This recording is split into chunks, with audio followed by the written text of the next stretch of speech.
अस्सलाम वालेकुम बेटे। यूनिट नंबर 2 जिसका नाम है theory of quadratic equation. Exercise बेटे हमने स्टार्ट की हुई थी 2.8 और आज इस एक्सरसाइज का लास्ट क्वेश्चन करेंगे, क्वेश्चन नंबर 10। उम्मीद है कि आपने बेटे जो कल क्वेश्चन किए थे क्वेश्चन नंबर 8, 9, 7 क्वेश्चन को कंप्लीट कर लिएगा और आगे मजीद जो है 8 और 9 क्वेश्चन जो है बेटे उसको जो है वो सॉल्व कर लिएगा। क्वेश्चन नंबर 10 करेंगे, उसके बाद ये बेटे एक्सरसाइज जो है वो कंप्लीट हो जाएगी। स्टेटमेंट समझ लेते हैं पहले। कहते हैं find the dimension of rectangle. ठीक है, डायमेंशन फाइंड करनी है आपने इसकी रेक्टेंगल की, यानी इसमें हमें डायमेंशन का मतलब है लेंथ और विड्थ की जो वैल्यूज है वो फाइंड करेंगे। कहता है perimeter is 80 centimetre and its area is 375 centimetre square. Perimeter दे दिया गया बेटा इसका 80 सेंटीमीटर है और एरिया जो है वो 375 है। सबसे पहले बेटे लेट कर लेंगे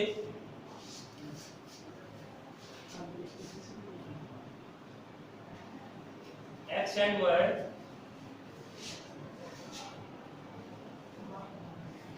is the length and width of the rectangle.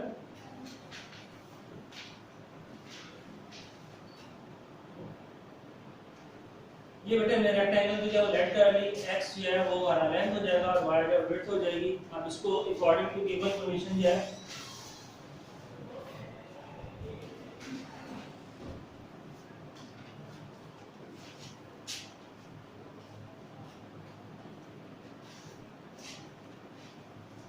Perimeter of rectangle जो बेटे उसने दे दिया गया हमारे पास, वो क्या है 80।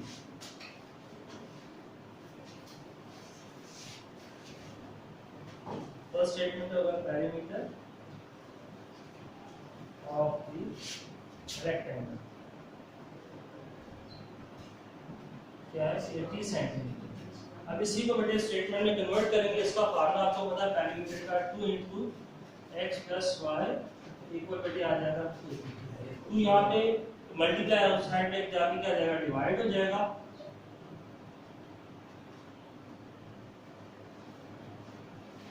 कटिंग करेंगे तो बेटे आ जाएगा हमारे पास 40। ये इक्वेशन नंबर बेटे 1 आ जाएगी। सेकंड इक्वेशन है, कहते हैं एरिया ऑफ रेक्टेंगल जो है 375 सेंटीमीटर स्क्वायर है।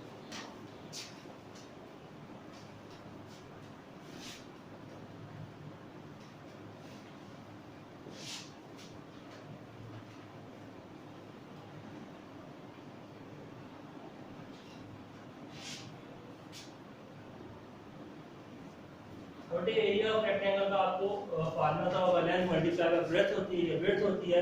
तो ये इसका एरिया ऑफ रेक्टेंगल का फार्मूला था। यहाँ पे लिखेंगे x मल्टीप्लाई बाय y, यानी कि x y लेंथ को मल्टीप्लाई करते हैं विड्थ के साथ, तो क्या आ जाएगा 375। ठीक हो गया। ये बेटे इक्वेशन नंबर क्या आ जाएगी सेकंड है। अब आपने इक्वेशन नंबर 1 यहाँ पे देखें, यहाँ से x की वैल्यू फाइंड कर लें या y की वैल्यू फाइंड कर लें। फाइंड करने के बाद या बेटे आप सेकंड इक्वेशन में पुट करके इसको क्वाड्रेटिक इक्वेशन में आसानी के साथ कन्वर्ट कर सकते हैं। कैसे करेंगे? चाहे x की वैल्यू फाइंड कर लें या y की वैल्यू फाइंड कर लें। तो बेटे अगर x की वैल्यू फाइंड करनी होगी तो y को दूसरी तरफ मूव करना होगा और y की वैल्यू फाइंड करनी होगी तो x को हमें दूसरी तरफ क्या करना होगा, मूव करना होगा। अगर बेटे मैं y की वैल्यू फाइंड करना चाहूं तो कैसे करेंगे? यहाँ से x यहाँ पे प्लस है, इक्वल तो जब दूसरी साइड पे जाएगा तो क्या आ जाएगा माइनस हो जाएगा।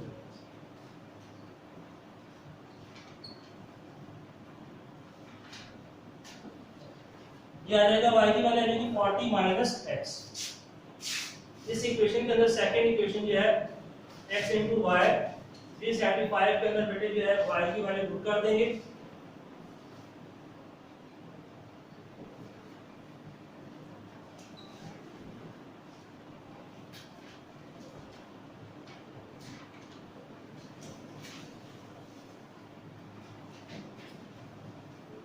ये आ जाएगा बेटे। इसको आगे x को जो है ये मल्टीप्लाई आ रहा है ब्रैकेट के अंदर, जो दोनों वैल्यूज के साथ मल्टीप्लाई कर देंगे। ये आ जाएगा 40x - x²।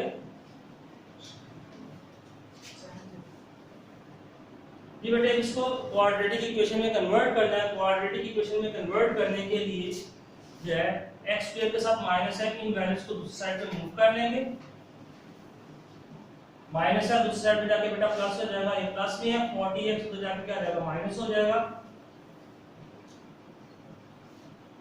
अब इसको आप जो है फैक्टराइजेशन के साथ यानी कि मिड टर्म ब्रेक करके भी सॉल्व कर सकती हैं और जो है इसको जो है क्वाड्रेटिक फॉर्मूले के साथ भी बेटे सॉल्व कर सकते हैं। तो मिड टर्म ब्रेक करेंगे, इसके पेयर जो बनेंगे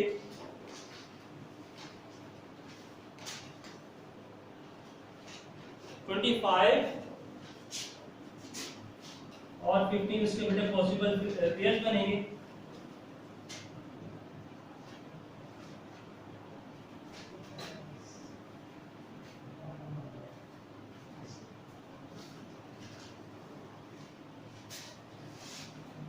रिटर्न ब्रेक का जो बेटे पॉसिबल पेयर जो इसकी आएंगे वो क्या आएंगे -25x -15x। इसको सॉल्व करेंगे, फर्स्ट टू में और सेकंड टू में से बेटे कॉमन निकालेंगे। फर्स्ट टू में से कॉमन निकालेंगे x आएगा, x -25 -15 बेटे कॉमन निकालेंगे। आगे नेक्स्ट टू वैल्यूज में से x -25 आ जाएगा इक्वल टू 0। अब इन दोनों को वैल्यूज को आपने इक्वल टू 0 करके यहां से जो है वो फाइंड कर लेंगे x की वैल्यू।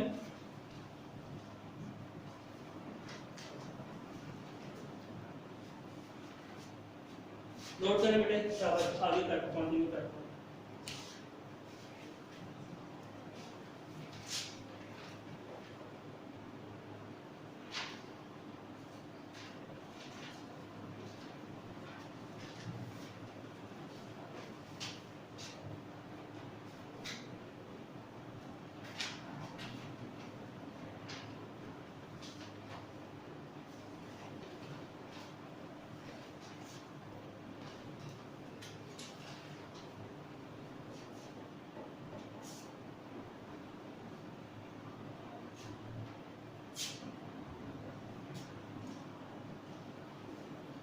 ये रेस करते हैं।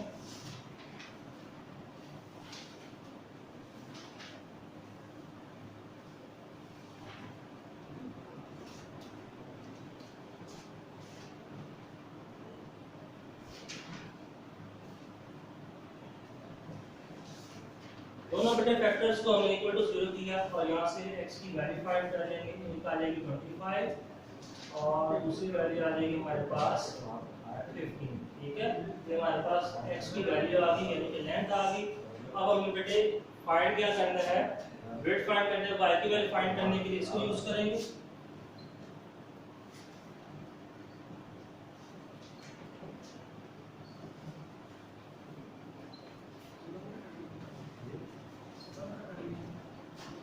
एक जगह पे x की वैल्यू हम पुट करेंगे 25 और दूसरी जगह पे हम पुट करेंगे 15। तो y का बेटे एक आंसर आ जाएगा 15 आएगा।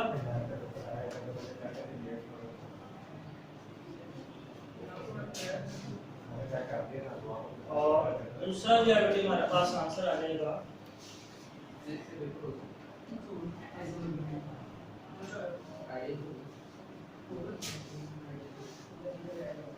25। तो अब यहाँ पे बेटे इसको आंसर की फॉर्मेट में लिखेंगे।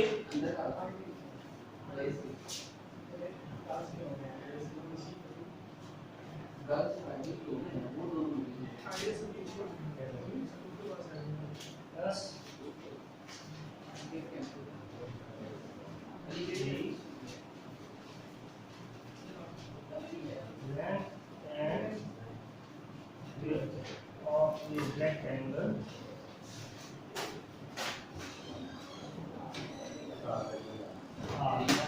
कौन कौन से वेरिएबल x की वैल्यू 25 सेंटीमीटर, ठीक है, और दूसरा क्या आ जाएगा और 3 सेंटीमीटर और 25 सेंटीमीटर। ये बेटे इसके क्या आ जाएंगे, आंसर आ जाएंगे। नोट करना शाबाश, फिर आगे कंटिन्यू करते हैं। एक्सरसाइज जो है बेटा कंप्लीट हो।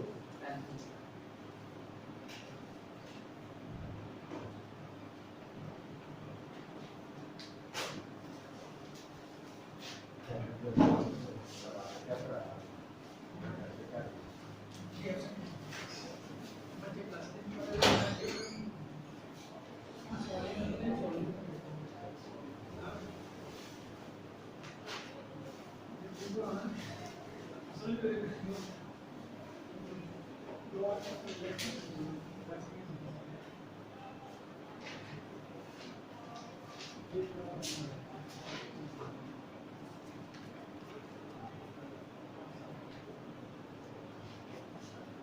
बेटे नोट कर लिया, अगर इसको लेस करते हैं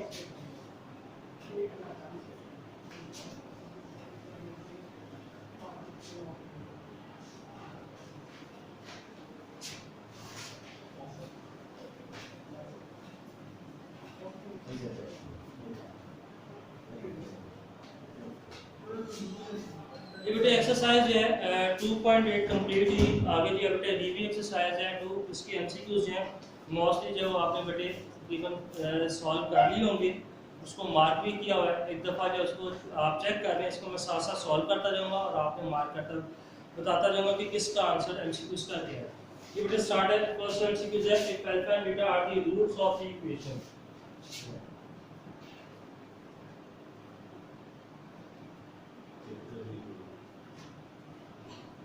फाइंड क्या करना है, अल्फा प्लस बीटा की वैल्यू बेटे बतानी है।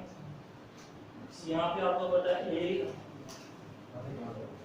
बी हमारे पास 5 है, सी हमारे पास है बेटे वो क्या है माइनस। ठीक है, अल्फा प्लस बीटा इसका बेटे फार्मूला माइनस बी ओवर ए 5/3। तो ये बेटे इसका अल्फा प्लस बीटा का आंसर है। ऑप्शन कौन सी इसकी बनेगी बुक में, ऑप्शन नंबर सी।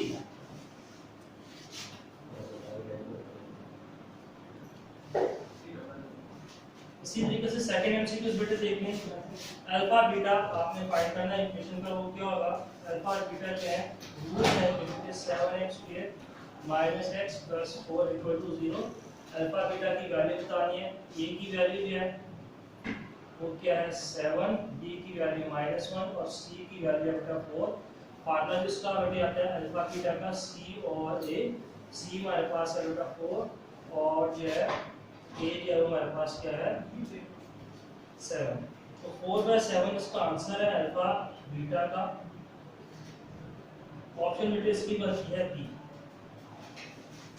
ठीक है, आगे बेटे देखें जो है रूट्स है बताने हैं कौन से हैं। तो रूट्स फाइंड करने के लिए आप जो है डिस्क्रिमिनेंट का फार्मूला बेटे बताया करते हैं।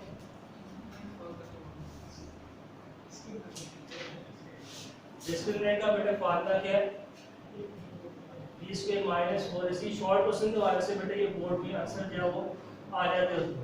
ठीक है, ये आ जाएगा। a की वैल्यू बेटे पता है 4 है, b की वैल्यू -5 है, c की वैल्यू बेटे क्या है 2 है, d की वैल्यू -5 उसके -4 ये आ जाएगा हमारे पास 32 आ जाएगा।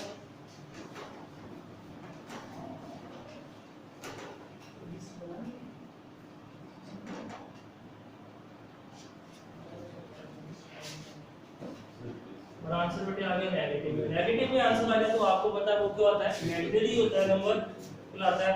ये इसका बेटे क्या होगा, बी ऑप्शन है, यानी कि ये हमारे पास क्या इमेजिनरी।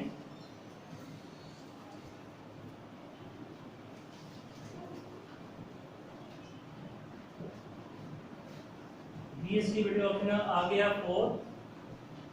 क्यूब रूट बताने हैं -1। तो ये इसको आपको बेटे असाइनमेंट में भी दिया गया था, काफी बच्चों के थे वो आंसर जो ठीक थे। इसके आंसर किया -1, रूट जो आएंगे -1 -ओमेगा और -ओमेगा²। ऑप्शन नंबर बेटे ए।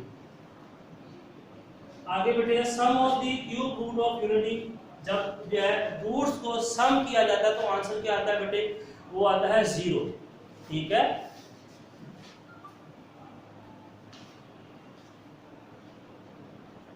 इसका आंसर बेटे 0 है और ये ऑप्शन जो है बेटे आपकी बनती है 1। इसी तरीके से आगे product of the cube root of unity, जो 1 के जो यूनिटी के जो रूट्स हैं अगर उसको प्रोडक्ट किया जाए तो आंसर बेटे आता है 1।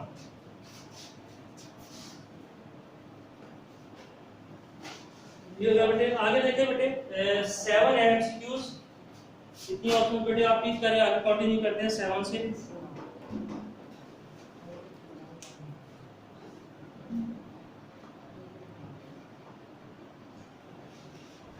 फर्स्ट की बेटा सी ऑप्शन है, सेकंड की बी है, थर्ड की जो है वो बी है और फोर्थ की जो ए है, फिर 5 की जो है बेटे ए है और 6 की जो ऑप्शन है वो है बी।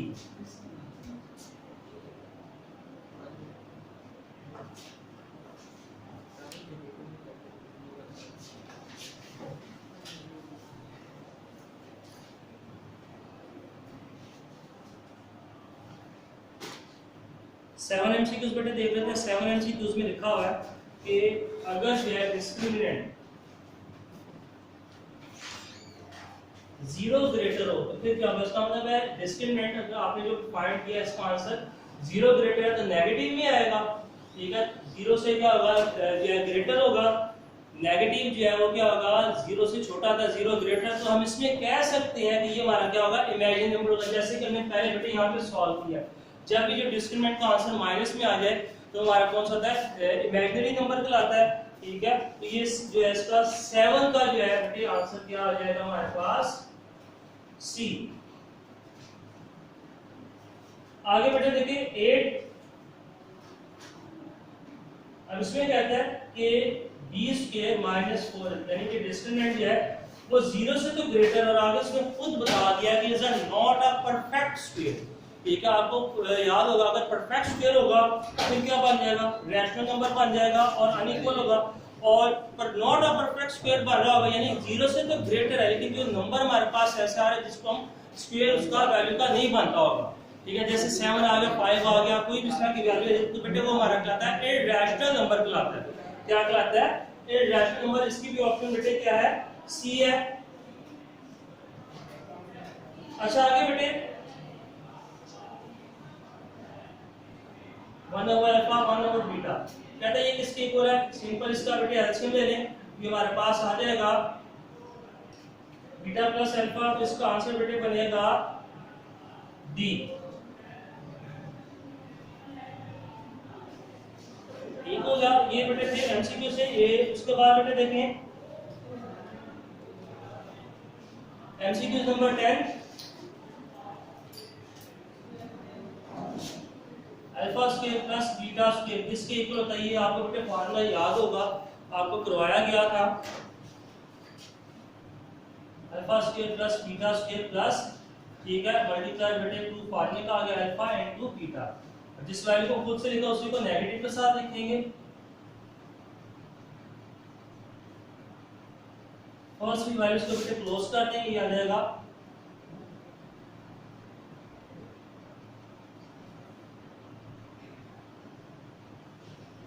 ये ऑप्शन आपकी बेटे यहाँ पे बनेगी बुक के अकॉर्डिंग ऑप्शन नंबर सी।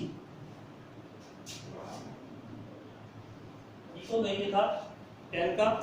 उसके बाद बेटे देखें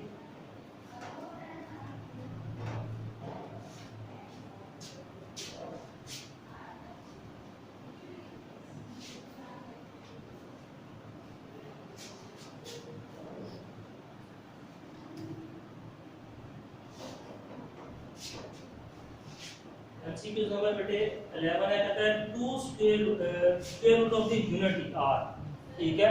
यूनिटी का जो है स्क्वायर रूट उसका आंसर क्या आएगा? फॉर एग्जांपल बेटे अगर 1 का हम स्क्वायर रूट लें तो आंसर 1 ही आता है, लेकिन इसके साथ प्लस माइनस आ जाएगा तो उसका आंसर क्या होगा? ये ऑप्शन होगी 1 और -1। ऑप्शन नंबर बेटे ए। ऑप्शन नंबर क्या है? ए। आगे बेटे है roots of the equation are बताने हैं, रियल है, इक्वल है, क्या है, ठीक है। जैसे आपने पीछे सॉल्व किया था वैसे इसको सॉल्व करके बताना है।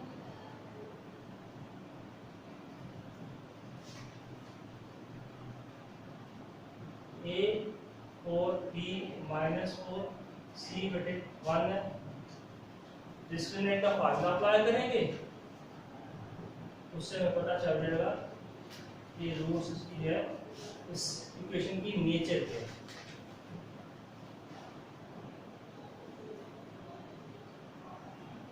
ये आ जाएगा 16 आ जाएगा, 0 आ जाएगा। जब 0 आ जाए तो इसका मतलब है रूट्स क्या होता है? रियल होते हैं और इक्वल होता है। ऑप्शन नंबर बेटे क्या आ जाएगी इसकी? ए। उसके बाद बेटे देखें एमसीक्यू नंबर है 13।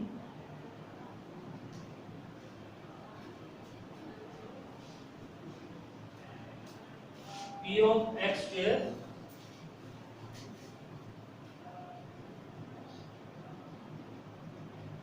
जीरो। इसमें कहता है 2 alpha sum of the roots find करने हैं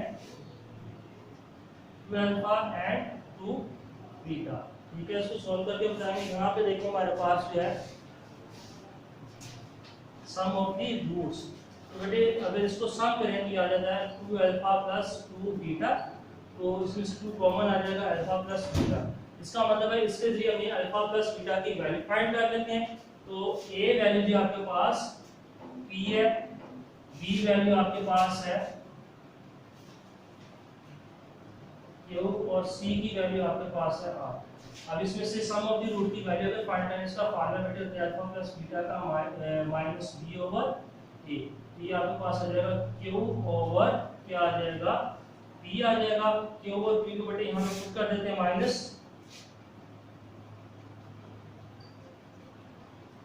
तो आंसर बेटे इसका आ जाएगा माइनस 2 क्यू ओवर पी। ठीक है, तो इसकी ऑप्शन जो बेटे बनेगी वो बन जाएगी सी। ठीक हो गया। इसी तरीके से बेटे आगे जो है एमसीक्यू नंबर 14 का जो आंसर है बेटे इसी तरीके से आपने product of the root find कर लेना, तो इसका आंसर बेटे आ जाएगा हमारे पास, देख लेते हैं।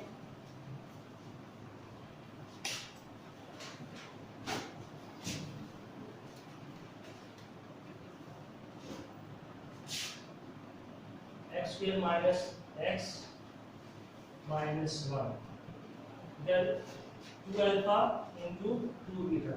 सबसे a की वैल्यू 1 आ गई, b की वैल्यू -1 आ गई, c की वैल्यू बेटे -1 आ गई। ठीक है, प्रोडक्ट ऑफ द रूट यानी कि अल्फा बीटा इसका आंसर होता है c over a। c over क्या है -1 ओवर 1, इसका आंसर आ जाएगा -1 आ जाएगा। अब इसको सॉल्व कर लेंगे, product of the root find करना है, तो 2 अल्फा इनटू 2 बीटा, 2 से साथ मल्टीप्लाई हो जाएगा 4 आ जाएगा, इनटू क्या आ जाएगा बेटा अल्फा बीटा आ जाएगा। अल्फा बीटा की वैल्यू जो हमने फाइंड कर दी है -1 आ गई, तो ये आ जाएगा -4, इसका आंसर है ऑप्शन नंबर बेटे डी। ठीक है, अब जो इनका नेचर ऑफ द रूट्स किससे पता चलता है बेटे, डिस्क्रिमिनेंट से पता चलता है। डिस्क्रिमिनेंट का फार्मूला है b² minus 4ac। MCQ number 15 का आंसर बेटे डी है, ये लिखने जल्दी से। और एमसीक्यू नंबर 16 का जो आंसर है वो हमारे पास है ए। डिस्क्रिमिनेंट का फार्मूला b² माइनस 4ac। ये तो बेटे थे एमसीक्यू से, और एमसीक्यू जो है मैंने आपको इसके आंसर जो करवाए हैं वो पूरा जो है सॉल्व करके आपको बताया है कि क्या सॉल्व करने से बेटा ये होता है कि हमारा जो एमसीक्यू है वो गलत नहीं होता। अगर तो आपको आता है, परफेक्ट आता है, तो आप उसको वैसे टिक कर सकते हैं, लेकिन अगर आप उसको वेरीफाई करने के लिए रफ में सॉल्व कर लें तो उससे आपका जो उसका आंसर पता चल जाएगा, एग्जैक्ट पता चल जाएगा कि आंसर आता क्या। ये था बेटे आज का लेक्चर एमसीक्यूज कर लिए। कल ये शॉर्ट क्वेश्चन को डिस्कस करेंगे, और मुझे उम्मीद है कि बेटे आपने शॉर्ट क्वेश्चन जो काफी जो है एक्सरसाइज से जो जब हम लिखी थी तब कर लिए होंगे। ठीक है, तो ये था बेटे हमारा आज का लेक्चर। नेक्स्ट लेक्चर में बेटे हम शॉर्ट क्वेश्चन डिस्कस करेंगे, तब तक के लिए इजाजत दें, अल्लाह हाफिज।